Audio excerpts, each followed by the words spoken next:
ओम शांति। आज 12 तारीख का बाबा का साकार महावाक्य है।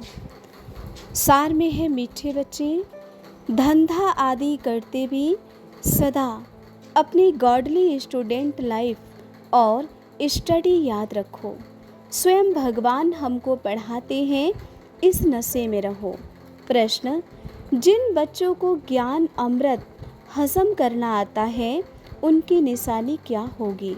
उत्तर: उन्हें सदा रूहानी नशा चढ़ा रहेगा और उस नशे के आधार पर सबका कल्याण करते रहेंगे। कल्याण करने के सिवाय दूसरी कोई बात करना भी उन्हें अच्छा नहीं लगेगा। कांटों को फूल बनाने की ही सेवा में बिजी रहेंगे। अच्छा, ओम शांति। अब तुम बच्चे यहाँ बैठे हो और यह जानते हो कि अभी हम पाठधारी हैं। 84 का चक्र पूरा किया, यह तुम बच्चों की स्मृति में आना चाहिए। जानते हो कि बाबा आया हुआ है हमको फिर से राज्य प्राप्त कराने व तमो प्रधान से सतो प्रधान बनाने। यह बातें सिवाय बाप के और कोई नहीं समझाएगा। तुम जब यहाँ बैठते हो तो तुम जैसे स्कूल में बैठे हो, बाहर हो तो स्कूल में नहीं हो। जानते हो यह ऊंचे ते ऊंच रूहानी स्कूल है। रूहानी बाप बैठ पढ़ाते हैं। पढ़ाई तो बच्चों को याद करनी चाहिए।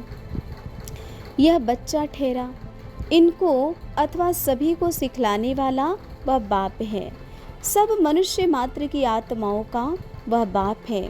वह आकर शरीर का लोन लेकर तुमको समझा रहे हैं, रोज समझाते हैं। यहाँ जब बैठते हो तो बुद्धि में स्मृति रहनी चाहिए कि हमने 84 जन्म लिए, विश्व के मालिक थे, देवी देवता थे, फिर पुनर्जन्म लेते लेते आकर पट पे पड़े। भारत कितना साल्वेंट था, सारी स्मृति आई है। भारत की ही कहानी है, साथ साथ अपनी भी। अपने को भूल मत जाओ। हम स्वर्ग में राज्य करते थे, फिर हमको 84 जन्म लेने पड़े। यह सारा दिन स्मृति में लाना है। धंधा आदि करते, स्टडी तो याद आनी चाहिए ना। कैसे हम विश्व के मालिक थे, फिर हम नीचे उतरते आए। बहुत सहज है, परंतु यह याद भी कोई को रहती नहीं। आत्मा पवित्र न होने के कारण याद खिसक जाती है। हमको भगवान पढ़ाते हैं, यह याद खिसक जाती है।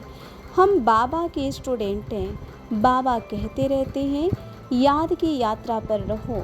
बाबा हमको पढ़ाकर यह बना रहे हैं, सारा दिन यह स्मृति में आती रहे।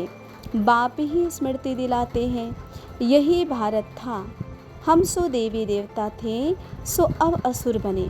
पहले तुम्हारी भी बुद्धि आसुरी थी, अब बन गई है ईश्वरीय बुद्धि, है ना। जिस बाबा से बेहद की बादशाही ली है, उनको भूल न जाओ, है ना। तो बाबा कहते हैं, बच्चे अभी तुम वनवाह में हो। अच्छा, मीठे मीठे सिकिल्दी बच्चों प्रति माता पिता बाप दादा का याद प्यार और गुड मॉर्निंग। रूहानी बाप की रूहानी बच्चों को नमस्ते। धारणा के लिए मुख्य सार। पहली पॉइंट, किसी को भी एक राम बाप की बातों के सिवाय दूसरी कोई भी बातें नहीं सुनानी है। एक के बाद दूसरे को सुनाना, पर चिंतन करना, यह धोतीपना है, इसे छोड़ देना है। दूसरा, एक बाबा के साथ प्रीत रखनी है। पुराने देह का अभिमान छोड़ एक बाबा की याद से स्वयं को पावन बनाना है। आज बाबा ने वरदान दिया, समाने की शक्ति द्वारा रॉन्ग को भी राइट बनाने वाले विश्व परिवर्तक भव। स्पष्टीकरण है, दूसरे की गलती को देखकर स्वयं गलती नहीं करो। अगर कोई गलती करता है तो हम राइट में रहें, उसके संग के प्रभाव में ना आए। जो प्रभाव में आ जाते वो अलबेले हो जाते। हर एक सिर्फ यह जिम्मेवारी उठा लो कि मैं राइट मार्ग पर रहूँगा। अगर दूसरा रॉन्ग करता है तो उस समय समाने की शक्ति यूज करो। किसी की गलती को नोट करने के बजाय उसको सहयोग का नोट दो, अर्थात सहयोग दो, सहयोग से भरपूर कर दो, तो विश्व परिवर्तन का कार्य सहज ही हो जाएगा। स्लोगन: निरंतर योगी बनना है तो हद के मैं और मेरेपन को बेहद में परिवर्तन करो। ओम शांति।